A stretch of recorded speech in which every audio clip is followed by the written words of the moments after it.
And we're live with our 132nd episode of Absolute AppSec.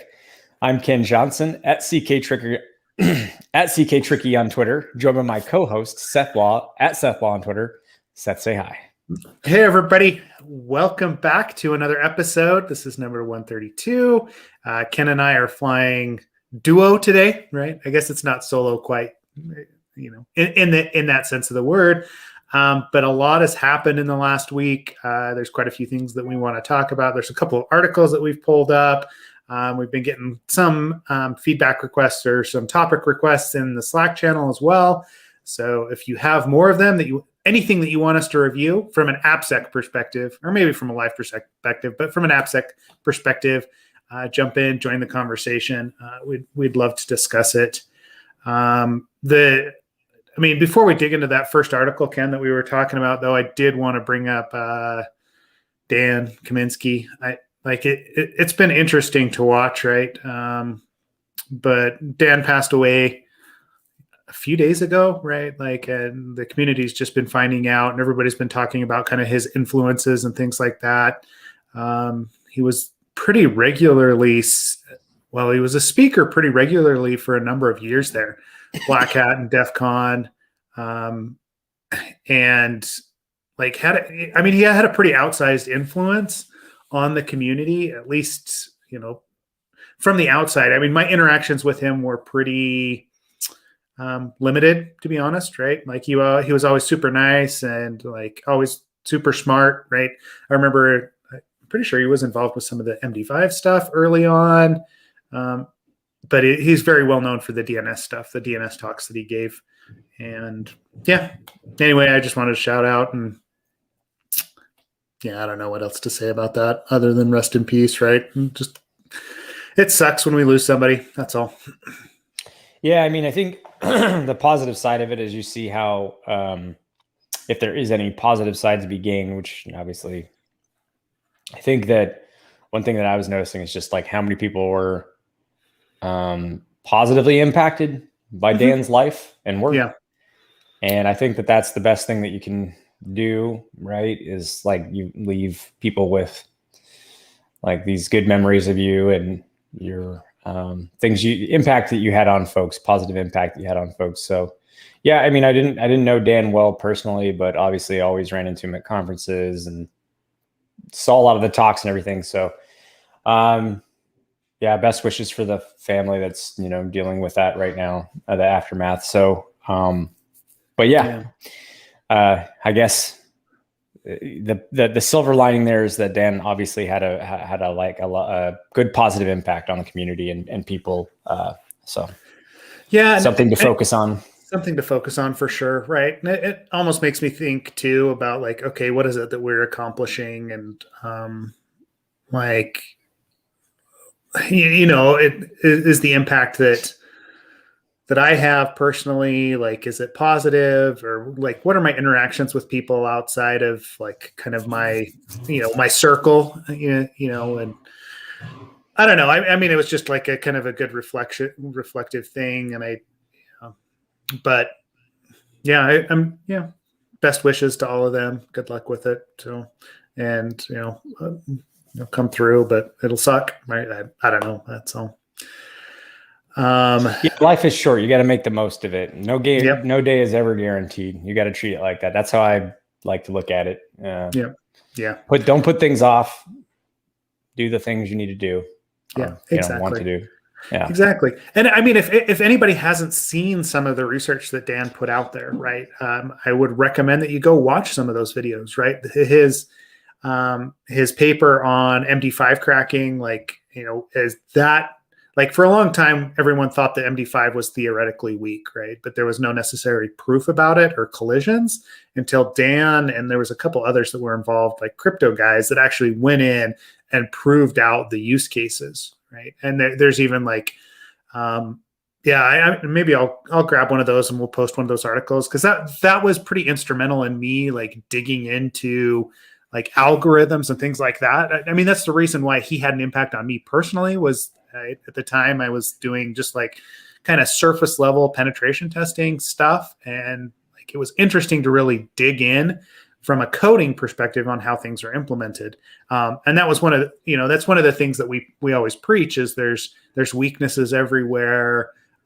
There's things that you can affect from a security perspective that you may not know, and coming at it from your own viewpoint is going to give you an advantage that someone else doesn't have. That doesn't mean that they're not going to have advantages that you don't have, but your experience is going to make you look at things differently than somebody else.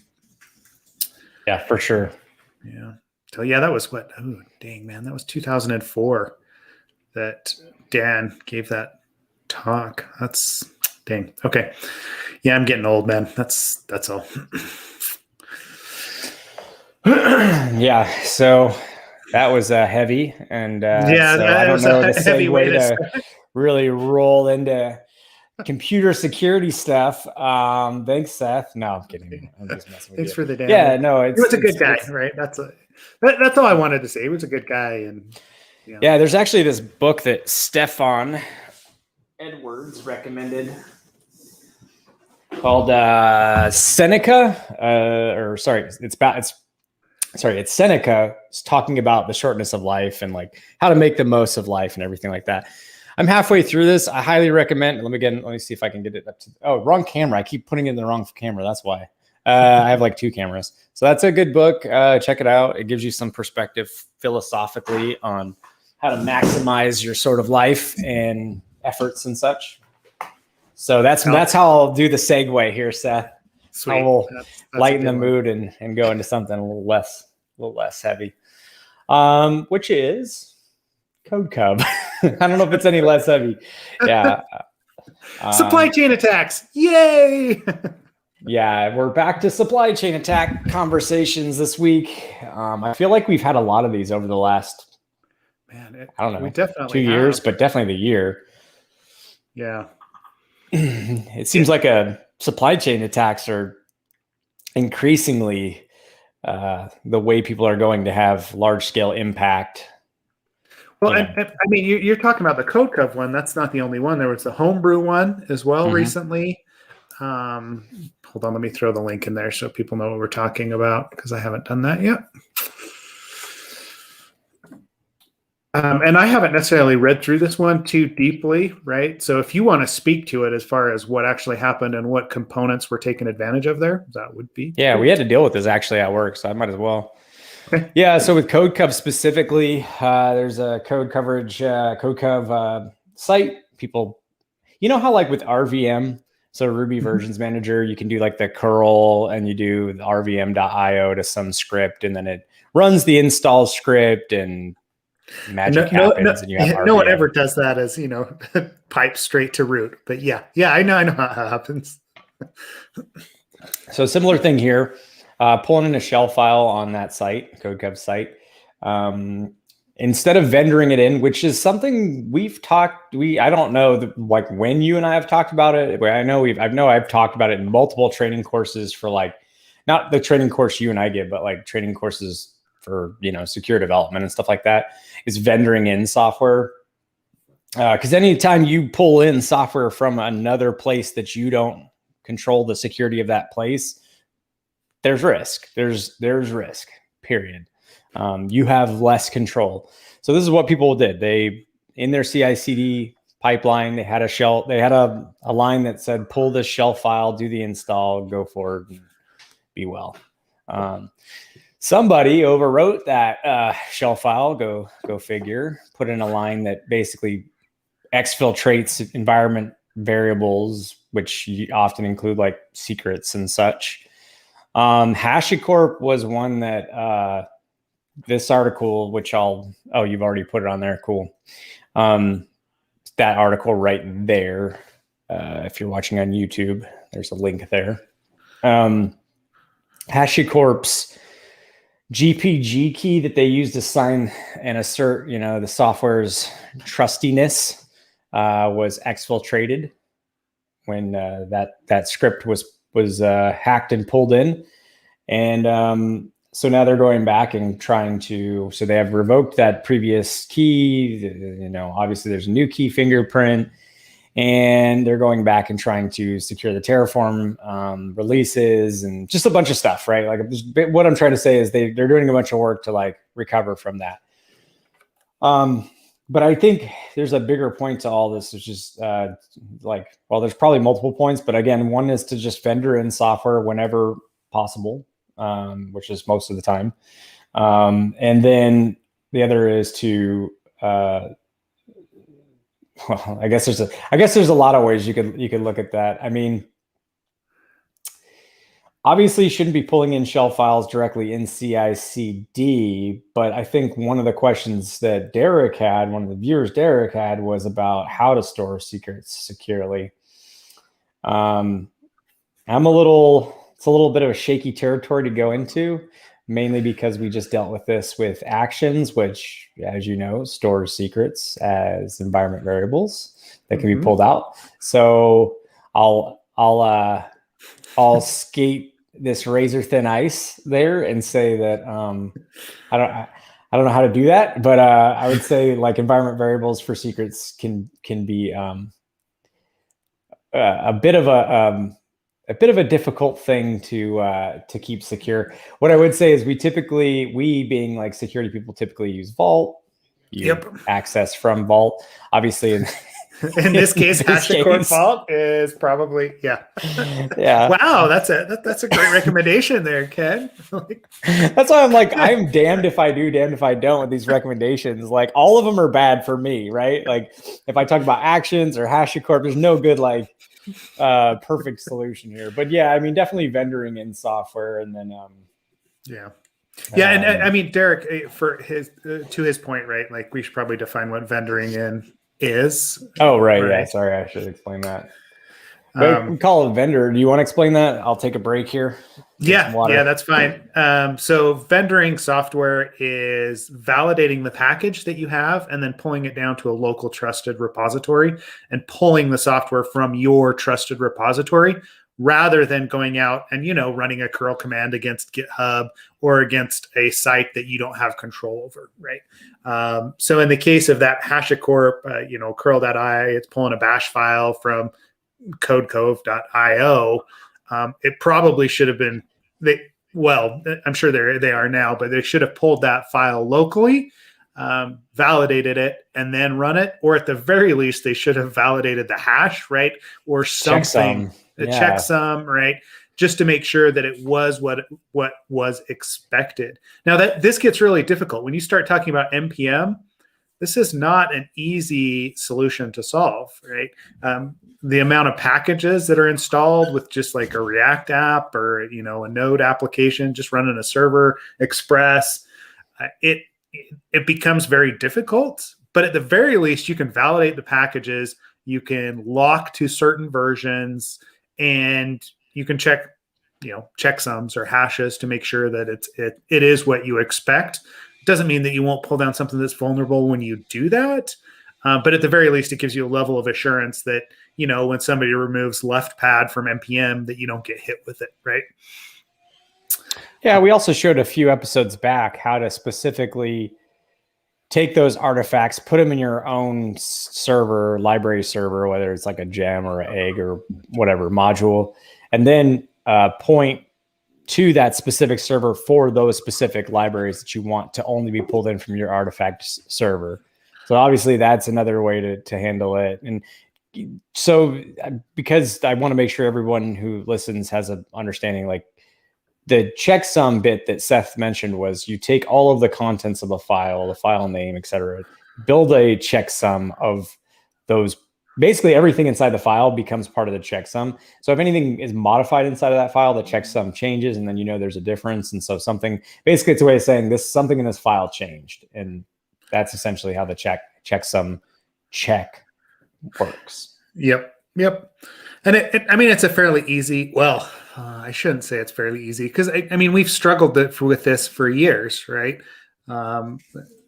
We've always talked about supply chain attacks since the days that I got involved with security and with coding, and what we actually trust. We're doing a little bit better from a strict, man in the middle perspective as far as, oh, we're using SSL or TLS, right? Encrypted communications. So somebody can't just drop in there and send you commands in the middle of your, your curl request. But along those lines, we're not necessarily, we give so much trust to those endpoints and to GitHub, to RVM, to, any one of these places that watering hole attacks become more realistic. I think the reason that we're seeing so many supply chain attacks is because we've done a good job of actually limiting things like viruses and malware from getting in through other channels. And so now they're turning to the place where they see a weakness. And it's pretty easy to tell, like, what are the popular packages on NPM? Okay, who are the maintainers that are there? Hey, I just got distracted because I saw in that HashiCorp Vault article, they're running curl-i. And I thought to myself, I wonder how many packages on GitHub that I can just go search, use curl-i, right? And, there's something like 140,000 different packages that have that specific keyword that are doing that. That doesn't mean that there's 140,000 vulnerabilities. But if one of those is a package maintainer, if one of those has access or is being run by a CI/CD pipeline, and I can influence what's actually being pulled in there, then that's where the danger happens. So it's a large way to pull off a large scale attack pretty easily. Yeah. Yeah. And that was the other one, right? Like if I was an attacker, any developer tool of any kind, like whether it's for like logging or if it's for metrics or if it's A/B testing, that's like a prime target if I'm trying to do large scale, exploitation. Yeah. That's not it. Okay, hold on. Are you trying to build a POC on the fly? Yep. Bring That's down what the I'm entire doing. supply chain. That's what you're doing. Figured as much. Conquering the world. By the way, it was waiting, Cocoa Pods. That's what it was. And this one was from Portswigger, right? Oh. Well, no, share that. Daily Swig. Oh, wait. Let's see. Oh, RC exploit exposed keys repo used by 3 million mobile apps. Okay, never mind. That's a supply chain threat. But that's, yeah. Okay, hold on. I'll share it as well. It just seems like they're starting to come fast and furiously, and I wonder if people are going to start ignoring it, or I hope not. Yeah, I hope not. The last time I worked, for a big financial firm, this is one of the problems that we were trying to solve, and we had to do it through process, right? All the developers wanted to use packages, and we recognize that was a threat. I mean, especially when you're moving around millions of dollars a day, right? If not tens of millions of dollars, no incentive there, right? But this was that was the whole thing, right? There's all these, Java and .NET libraries. Yes, it's a big financial Java and .NET, but they wanted to use everything. And at some point it came down to, guess what? Security's got to give you a blessing on that, and we have to vendor it in. That's how they solved it. Is we would go and look package for each and every package. And it was a huge pain in the ass, right? A huge pain in the ass. But when it came down to it, it was like, okay, from a company risk perspective, it was worth it.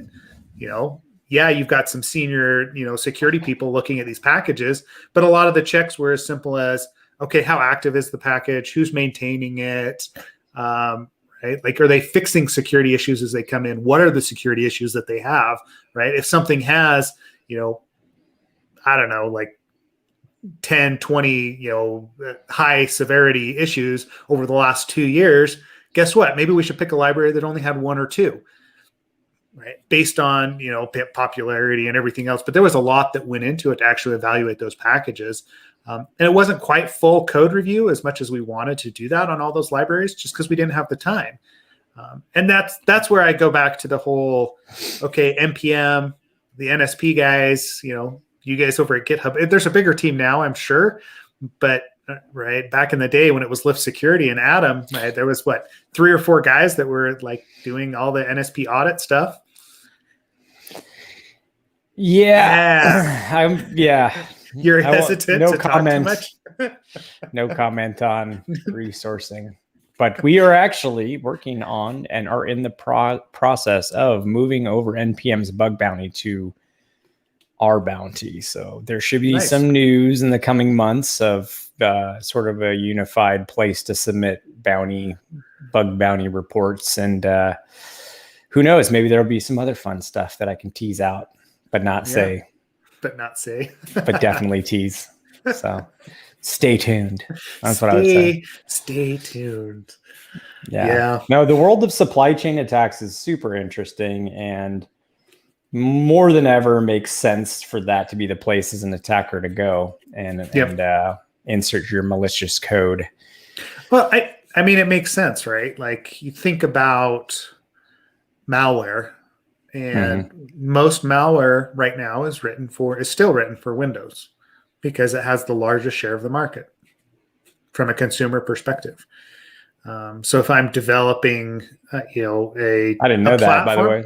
Yeah, you didn't. I mean, there is malware for Macs, there is malware for Linux, but the majority of it is written for Windows systems because there's more of them that are out there. So if I write something, I want the widest reach possible. I'm going to target the system that has that widest reach, and this is a weakness it's a weakness in the supply chain. There's all these systems that are out there. There's, depending on public resources, there's details that we can tease out, and we can figure out what's going on with specific packages, who's dependent on them, and then go for it, right? Yeah. I don't know. I mean, if you'd asked me, yeah. No, I was gonna say, if you asked me 7 years ago, I would have been like, yeah, for sure, definitely Windows over Mac for malware. But now I haven't even looked recently. Like I don't know, because I don't keep up with the goings on of malware other than reading news sites. Yeah.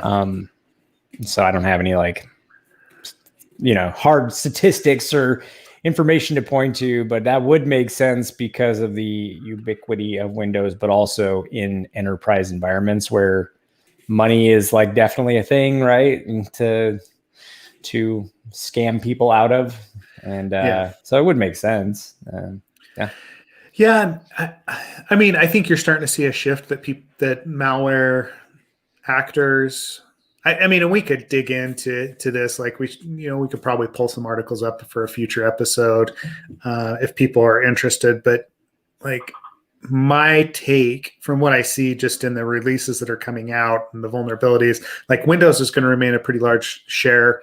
But I also think that on the mobile side, right, Android is still a huge target as well. iOS is getting bigger. So anytime that those exploits come out for iOS or Android, they're being taken advantage of very, very quickly. So if it's even a white hat, right? Like if they find some of those vulnerabilities, they release a proof of concept. You'll see those you'll see those pop up in the wild pretty quickly, which is why, like, I'm always recommending people. I mean, you got to keep up to date, right? Like my non-technical friends and family. Yeah, I've had recently, like people are like, well, I usually like to wait on the the Mac OS releases because just want to make sure that it's stable. And I'm like, what are you doing, right? Like, and then you call me asking why your computer's running slow, right? It's because you're 3 or 4 revs behind. You're not on the latest version, and are cloud providers hosting artifacts and doing like security scanning, like Amazon or Azure or Google Cloud? Are they doing any of that where they like say, hey, we'll host your libraries for you and we'll also scan them for security vulnerabilities? Is this like a service, or has that not happened yet? So you're asking if they're hosting packages? Mm-hmm. Yeah, I'm just curious because they do everything for you, and they've got like, because someone had mentioned in Slack, Larry mentioned in Slack, Windows Defender, and then it made me think of like other, not like Windows, not like a host base, I'm talking about just the general sense of like, for instance, guard duties, like a service Amazon offers, right? Just kind of to take care of some of this stuff for you, to offload some of that security reasoning and like find bad things first, right? So it just makes sense to me that I would imagine, I haven't messed around in Amazon more than like building some EC2 boxes and doing some stuff I have to do recently. So I don't know if that's like a thing, but I would imagine that would be smart. Yeah, I mean, AWS has Code Artifact, right, which is their artifact management tool, but it's fully managed, right? So I'm not sure how much security stuff they're checking into with that outside of what the repositories themselves are using. Right. But I know that you can use it to store your own artifacts as well. So that would make sense. But I think it would be cool if they went a step further. I mean, I know GitHub, we're doing all of that kind of stuff too, but I think like cloud providers where all of your, it would just make sense. And to like, basically what I'm saying is like hitting the easy button, right? Or you deploy everything in one service account from end to end, all of your stuff, and also know that like your supply chain has got some level of trustiness or something. I don't know. I'm just musing. I'm just thinking. See, I don't know. Okay, so now you've got me like I'm looking up the AWS Code Artifact to see how it actually works. Apparently, we need some research time in here as well. We're gonna have to build that in. Yeah, I mean, they do like DNS, right? They do DNS, they do email, they do all kinds of banana stuff all over the place. So you could literally deploy a platform from scratch with very little code on, say, a Lambda and using incognito and what is it, API gateway. And then you've got places that things you can like, what is it? I think they used to have, they may not have Redis anymore. I know they had Memcache as an in-memory database service. You got your regular relational database stuff too that they offer, like MySQL and Postgres. So yeah, they offer everything. Why not that? I don't know. Yeah. I mean, I think it's similar because you've already got CDNs that do a lot of this, right? So Cloudflare already has all the JavaScript stuff that's in there. So, that's coming from a source or one of the other ones. There's multiple, pulling down jQuery or whatever. I mean, it would make sense to host the other, but then again, it becomes such a scalable, like there's only so many eyes that people can put on that, right? Like, and you start looking at the number of packages that are out there, and then what happens when one of them's vulnerable? Does it get pulled? Or does it get right? Like, what does that look like? Who's the source of authority on any of that?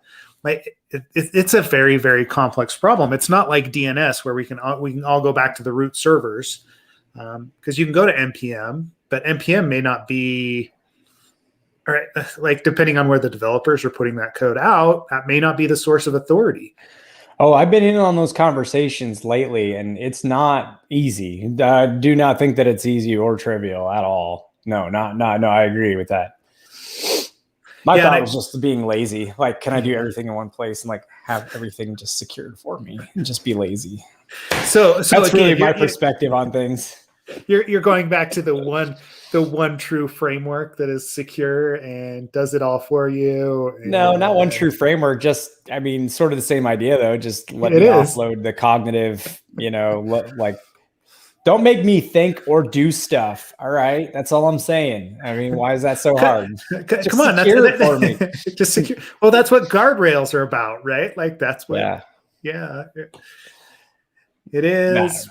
But then they want a new feature and you have to pull in new libraries and you have to, like I said, at the financial that I worked for, it was a manual process. Stuff would come in and the developers would get all mad because it would take us 2 weeks to push out a new library for them. And it was just the cost of, hey, we want the company wants that control. Yeah. I guess that's all you got. Yeah, I don't know. I guess it just depends on your needs and goals, and I mean, but I don't know. I'm just thinking from a different perspective. Do you want to move on to the past this one and to the next topic of because I thought this. How did you even? This is really cool. Like, I'm glad that you found this and someone took the time to write this up. Yeah. This popped up. I can't remember if it was my Twitter feed or one of the news things that I was reading. But it's somebody that's been in the industry for a little while. And basically it's what I should have done, what I wish I would have known when he was starting doing pen testing. And it's a really good list of, I know when you looked at it as well, like we agree with a lot of this, and we actually say half of these phrases in our course when we're talking about source code review, right? But it's a good list of, hey, when you get into the industry and you start doing something like penetration testing, or you're working in the security field, what should I expect and what should I actually be asking for? And it takes a while. I mean, Ken and I teach the source code review course because we've learned so much over the years asking for code, looking at code. But this is a good list of, hey, just in general, you're talking to the developers, you're talking to system administrators about security things, or architects. What is it that you're going to be asking, and what should I realistically expect from I say a client because I'm working as a consultant right now, but from a client or an internal resource, in order to perform a test and to do it effectively. Yeah, the first, he's got a list of like 10 items, I think, something like that. Yeah, something like that, but a little bit more. But yeah, it's pretty good. I'd like to. Yeah. We should talk about some of these, but before we jump into the list itself, right? Like that was one thing I was going to ask you after I read it and after I proposed it for today was, like what is the one thing, right? Coming into the industry, if you were coming into the industry now, you wish you would know, like with the experience that you have, or if you could go back and talk to yourself, 15 years ago, what would you tell yourself? Yeah. So I think let me just take several of these, bucket them under a category, and then explain that that's the category that I would like to have known a bit more about. So I would say the things that took me a while probably are so don't be so I think there's a few here. So don't be afraid of talking to clients. I think the other one, which was there was one that was actually pretty important. Ask the dumb questions. And then let's see, I think there was a third one.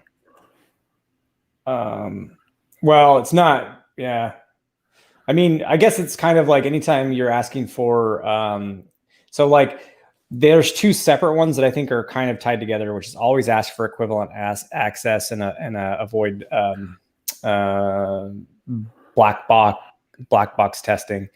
So in all of those things, one common thing I think that they share is sort of, you said it, like going into this, you don't have the experience at that point when you're going into it to know that so for instance, when you and I worked at Fishnet, we didn't get to talk to clients except for an initial intro call just to see if any of the stuff in our paperwork was missing or we needed follow up on. So we had a common set of things like, what are you concerned about? What URLs that, not even really what you're concerned about. What things do you want us to assess? That's a different conversation. It's more, that was just logistically, what are we assessing? What are the URLs, accounts, blah, blah, blah, blah, blah.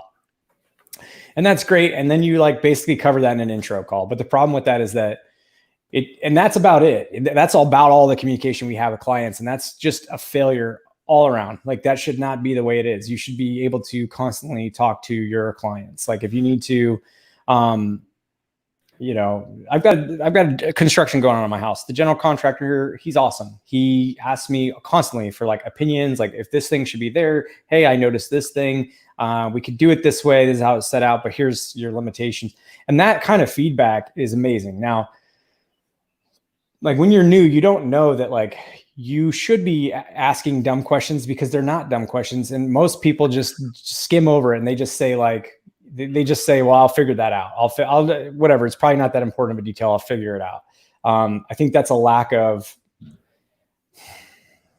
I don't know. Would you say self-esteem or like your feeling of your inadequacy or competency, but it's like a mistake. You should not be afraid to talk to clients and ask them questions because that's absolutely vital during the process of an assessment. I feel also, but you don't know, like I said, if you just come in and that's your first consulting gig, you don't know that like, that's not normal to just be like, oh, you have one little second to talk to the client. And then after that, just go through your 17 layers of project managers. That's not normal. You need to be able to talk to the clients. You need to be able to ask them things you might think are dumb questions, regardless of how you feel about how that reflects on you. That's incredibly important. And then again, this is like going further, which is like, again, you don't have the experience yet to know, or possibly the belief in yourself to know that like a black box test is usually a shit idea for most companies. Like it's usually just not a good idea. It's not something that's very comprehensive. It's oftentimes a waste of money and resources. And while it can be very fun for the pen tester, what's the point if it doesn't do anything meaningful for the company, which is, again, going back to the always ask for equivalent access, that fourth part of all of this, which is like, if you need a certain level of access to go further in your assessment to validate something, again, go back, talk to I think all of these are kind of tied together. You don't know all of this in the beginning, but you need to know that you need to go back and communicate and ask for these things and be able, it's not demanding. It's you trying to give them the best test that you can. So for me, these are all wrapped up under the guise of like,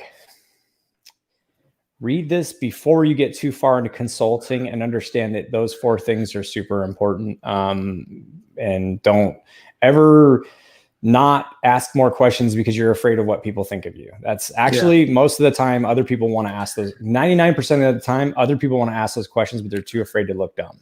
Yeah. Well, and that's what I would go back to, right? Is your viewpoint coming into an assessment is just as valid as, especially if you're doing the work, you're the one that's assessing an app, is more important than, just a little bit of, hey, maybe I don't understand this portion and I'm uncomfortable with it, or I need to know how this works. I can't tell you the amount of time, especially like you go back to the fishnet days, but the amount of time that I spent trying to figure out how different components of an application worked, when my time would have been better spent actually, testing authentication or, fuzzing variables that, I had to spend 4 or 5 hours on to figure out exactly how the interactions went. Now with time and experience, it gets a lot easier to ascertain that. So maybe nowadays I wouldn't need to have that conversation, but I could have saved myself and the client a lot of time and heartache just by asking those questions. And, the fear of asking, I think it all goes back to imposter syndrome, Ken. That's the best way to say it, imposter syndrome. If like somebody hired you to do this job, so presumably, unless the place you're getting hired at is like, completely unqualified to be doing whatever they're doing, you got the job because you can do the job. So yeah, stop shitting on yourself. I'm saying this I wish I could have said this to my earlier self. Don't shit on yourself so much. Like, let other people do that if they want, but don't do it to yourself, Yeah. And the other thing, right, is you got to be kind to yourself, right? You're going to miss stuff, right? That happens. It happens. And if the company, I don't know, if the company is really concerned about security, number one, they're probably not suggesting a black box unless they just don't know that anything else exists. But number two, they realize that it's an iterative process. And they're going to expect that your viewpoint is going to be different than, the next consultant that comes in or the next person that comes in to look at something. And I have clients that are like this, right? Like I have assessments that are extremely frustrating because I've been working with the client for 2 or 3 years and they've done a bang up job and listened to what I said, right? I think I've expressed this, right? Like this year, there's been a couple of these assessments that I've had and I'm like, man, like we're digging through the code and we're searching for stuff, and like we're finding little like nitpicky things, but overall it's no longer, oh crap, half your application has SQL injection, right? You guys just really need to up your game, because they've upped their game, and they're at that point that I'm like, man, I got to bring in somebody else. I got to have someone else look at this application, look at this code base, because either I need a different set of eyes or whatever else. But you're going to make those mistakes. Because you're not a SharePoint security person. You're not a SharePoint developer, right? Like it's always the same thing. It's like most normal things are like, hey, can you assess this? Can you assess that? And it's always SharePoint. And it's like, nope, find someone else. Yeah. Well, for calling in other people. Sorry. I mean, for calling in other experts. Like that seems to be the number one way I see that like going is SharePoint related. SharePoint. Well, I have this at times too, because I remember that first assessment that we were on together, that first big project, right?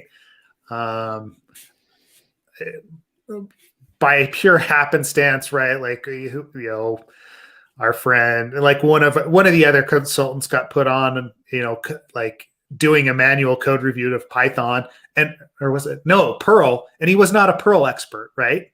So of course he missed some stuff, and then another of the consultants who was a Perl expert went back through it because the client was like, "What the hell? You guys didn't find this, right?" And like I remember it was this huge source of contention at the time. But I look back at it now and I'm like, okay, that was more of a resourcing issue. That was more on the management side of things than it was on the consultant that made that mistake, right? And guess what? They learned something from it. They improved their skill set, and it was fine. Seth, I think that consultant might have been me.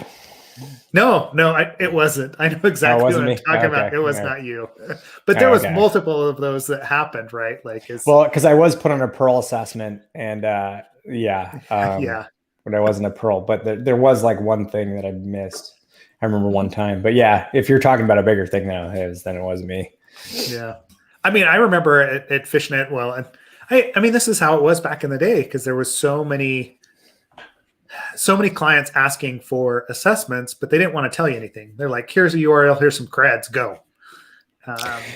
Like not even to mention incomplete source that you could never run. Yep. You're getting, remember the time we had I can say this. Remember the time we had a gas pump? We didn't have all parts of the code. Like we didn't have the side that the gas pump talked to. We literally were looking at C code for a gas pump to find like rounding errors and like mathematical operations that could go wrong and like timing issues and just, obviously the typical C level issues, but we only had like a fraction of the source code. So like, yeah, can you tell us if our ATM or our gas pumps are going to be secure? Here, do that in 3 days. Yeah. Great. Wonderful. Yeah, sure. No, might as well just tell you now, thumbs up. Print F, right? Like, yeah. Grep for strcat, right? Like, but granted, there's no like input into that, right? It was. You're basically just searching for like mem copy and all that kind of stuff. Yeah. So you're not like actually doing anything valuable. I mean, you're just doing basically a regex search at that point. So it's like, what are we doing? What game are we playing here? Yeah. Yeah. I don't know. It like Lee brings up a good point, right? Like it should be a collaboration, not a red team exercise. And like I end up dealing with this quite a bit as a consultant, is people asking for or not knowing what they really want, asking for things that they don't really understand what they're asking for, right? Right. And like one of my first questions to people usually is, hey, okay, so what is it that you're trying to accomplish? And in what time frame are you looking to accomplish it? And to accomplish it, right? Are you looking for a checkbox? Do you just need a scan, and to comply with some regulation, to meet an auditor's playbook, on a quarterly basis? All right, that's a valid activity that needs to happen. There's some security that comes out of that. You can hear it in people's voices too. That sense of like, I hate myself for asking you this. But yeah. I know this is wrong, but here's the situation, Yep. They're like, but like you said, at least they know if they go with, the right person, they get some value out of it, hopefully. Yeah. Yeah. And it just is. But see, you're coming at that from the perspective of you What? get to actually see the difference is for you now is you actually get to choose your work. If your client doesn't make sense for you, you can just be like, hey, I don't make sense for you. Yeah. That's fine. Well, and I've told that to people, right? Like they'll come in and they'll say, this is what I want. And I'm like, really, you don't want me? Or here's somebody that works in the, the network side of things, or, is a better like red teamer, right? Because that's what they're doing on a daily basis. And yeah, it's super awesome. And I know they get that like endorphin kick whenever they get domain admin on somebody's network. But the XSS pop-up just doesn't doesn't spark joy anymore, right? Like it's just, you got to call Marie that activity. No, exactly. I get it.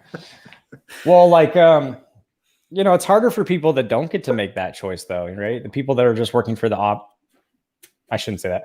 The people that are working for the big consultancies of the world, or, for whatever reason, just don't have wherever they work, they're given their thing and like not. I mean, we came across this with people in the course that were like, yeah, we're told that we have to have 3,000 apps in scope. We've got 4 people. I'm a manager. I include myself in that 4 people. And, I'm going to get through all those apps in a year. And it was like, well, why? They're like, well, because we're told to.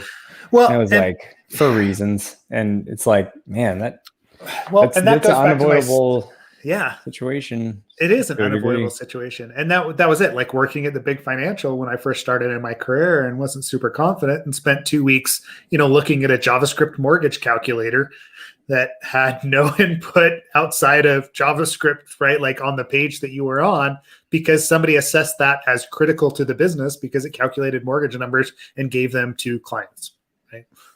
And I wouldn't even say that's bad, right? Like it's not even because those hardships are what breed good, solid experience and decision-making in the future. So it's not like quit your job because where you're at's terrible if they do that. It's actually more like try to take away what you would do differently next time, and try to learn from that when it's your turn to make the decision on what gets assessed and, if the client's right for the company and stuff like that versus, just, I think that there's still stuff that I guess what I'm trying to say is even in a bad situation, you can take away some things that'll help you later. I definitely would argue our hardships and all of these clients and engagements and all the things that we've done have absolutely been the most impactful thing. And because we talk about it, we remember it. It's those things you remember, Yeah. And definitely it is, right? Because that was like me spending that time. Like if I go to the positives of that, right? Like, yeah, that 2 weeks was ridiculous.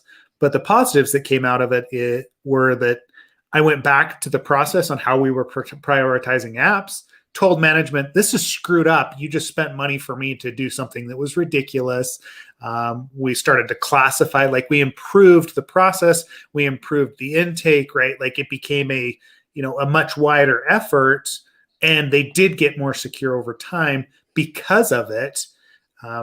But at the time, it was just very, very frustrating. And like that's part of working for a company. I think any job has that, right? There's still portions of, dealing with clients or writing reports that I don't necessarily enjoy. But it's necessary to improve and to keep moving forward. Yeah. But bringing it back to this article, I think people just need to make sure that they, do at least try to ask those questions, though. At least try to see if the things you're doing make sense for the client. Make sure you communicate with the client and all of that. And then know that there are going to be times where it's like, sorry, you're just going to have to do this assessment. It's not going to be great. Try to use your lessons learned to do the most impactful assessment that you can. Well, I mean, and that's where I struggle too, is people that I'm friends with, right? Or that I've got a previous relationship with. I don't want to tell no, right? Yeah. It's just my nature. And so at times I'm doing something that probably I should have pushed off to somebody else, or I took on more than I probably should have because I wanted to help somebody out. And it's the nature of, being a person and being a good person, trying to make the world a better place, one client at a time, one line of code at a time. Yeah, there is this concept that I like that our CEO actually put out there, which is the concept of kind versus nice. Nice being like saying what people want to hear to like make, not saying, by the way, this is not you. I'm saying like, this is an interesting concept I've been trying to apply more and more in my life, which is like, nice is the concept of being like, well, this will make you feel good today, but it might screw you over in a week when that good feeling's gone and like the reality sets in and the thing that I said I could do, I couldn't do. Whereas with kind, you can gently let someone down and say, and put in a boundary and say, look, this is, unfortunately, I'd love to do this. It's not going to work, et cetera. And I think that general twist on things I've been thinking so much about over the last couple months, just in regular life, work, everything, just when to be kind and how to avoid being nice. Nice is useless. Nice is useless. Nice is, unless there's like, what's the purpose of that? Making somebody just feel good, but not actually giving them any value. Yep. I don't know. I don't see much in it. Well, that's just it, right? Like I like that. I like that thought, right? Is, being kind, but it also means being kind to yourself. It does. Because that's again, we all have imposter syndrome. Like, I know you and I both still struggle with that, right? And how many years have we been doing this? Long time. So even coming into the industry, you having imposter syndrome is not strange. Talk to us about it, right? Because we can point you at resources. We can help you improve your skills. That's not the question. Is be kind to yourself, because you're going to feel that way. You're going to feel like you're out of your depth. And at some point, that's just a learning process that you have to go through. And you're going to do that for the rest of your life, right? Or the rest of your career, as long as you stay in AppSec, because things constantly change. I posted that article from Dan from 2004 on MD5, right? It's an incredible article, right? And that still makes me feel like an imposter, right? Going and listening to, him talk about how they dug into that and they did cryptography and they should have been, I'm like, man, I should have been there too, right? But I wasn't at that time, and that's fine. But being kind to yourself with the time that you have a life as well, and you can't give everything all the time, because if you do, you're going to burn out. There's that fine line between, hey, I'm an imposter, I'm getting things done, and I'm doing what I should be doing, to, wow, I'm working too much, and now I'm burned out, and I need 6 months to recover, and I just never want to see a computer again. I've had moments like that, for sure. Yeah. Recovered, but yeah. I mean, a few years ago, I took 2.5 months off just to take long walks and get my head straight. So it happens. It very much happens. Yep. It does. And sitting by the pool. Yeah. Yep. You too. Yeah. The pool. Recuperating. Yeah. Wow. Can you believe that's been almost 4 years now? Has it been that long? This summer. Yeah. Yep. Yeah. It's pretty awesome though. I mean, those of you that know us, right? Like we separated from a place about 4 years ago, and it took a while for us to get our heads back on straight. I think it really did. It did a number. But again, hardship breeds. There are good things that come out of that. So yeah. Like this podcast. Yeah, exactly. And that's another thing, going back to the article, is don't be afraid of the hard stuff. Right. Don't be afraid to take someone's research and take it a little bit further. Don't be afraid, to dig into MD5 and figure out what's going on and why the collisions are happening and how you could actually make that work. Or hell, spend the time on an app, a little extra time, so you understand how it works, because you don't have access to the developers. That hard stuff is going to pay off over time. The reason that you and I know so much about frameworks and about source code is because we've had to put in that time and build those apps. and then secure those apps, and then find vulnerabilities in those apps, and then constantly go through the new version updates to find out what has changed and what classes of vulnerabilities have been mitigated, if any, et cetera, rinse, wash, and repeat. Do it over again and over and over again, and keep doing it. Yep. Never ends. It never ends. But the thing is, right, the next time that you see that same sort of code base, it's just that little bit easier, right? You're like, oh, this is just Node. Oh, it's this framework that they're using, Express. Oh, they're using, Django admin auth. I know that X, Y, and Z is what happens within this code base. And you become that much better at it. And clients are appreciative of that, right? There's a reason why over time seniors get paid more than juniors and so on. And it's that experience that you get. So it's worth it to put in the time. It's worth it to feel the imposter syndrome and push through it. I did want to just real quickly address some of the more tactically efficient things that they talk about in here. So real quickly, so that was sort of like the general philosophical approach. It's incredibly important. But again, just from a tactical, day-to-day type perspective, write the report while you're doing your test is absolutely, it's vital. Was a game changer for me. Yes. Do that. Don't ever wait until the end. You're setting yourself up for failure. I could go into a long, where are we on time? I don't want to do that. Yeah, we've got 2 minutes left. So what I would say is because you and I have a hard stop in 2 minutes, I would just say do that. All right. You're going to get to the end of the test. You're going to be like, oh crap, I have to write this stuff up. It adds additional stress. You might've forgotten things, note taking and discipline in your note taking and discipline in your methodology is how you find vulns. It's not like, I was just looking around this app and I got some inspiration and boom, I'm like an elite hacker. That's not how this works, right? You have to have a methodology you follow. And they talk about images, scripts that reproduce the issue that you've identified. These are all great. I highly recommend those 2 things. And then what was the last thing that there was a really, really cool. Oh yeah. So the one I like to talk about is include what you didn't do. And I actually highly, highly recommend doing that.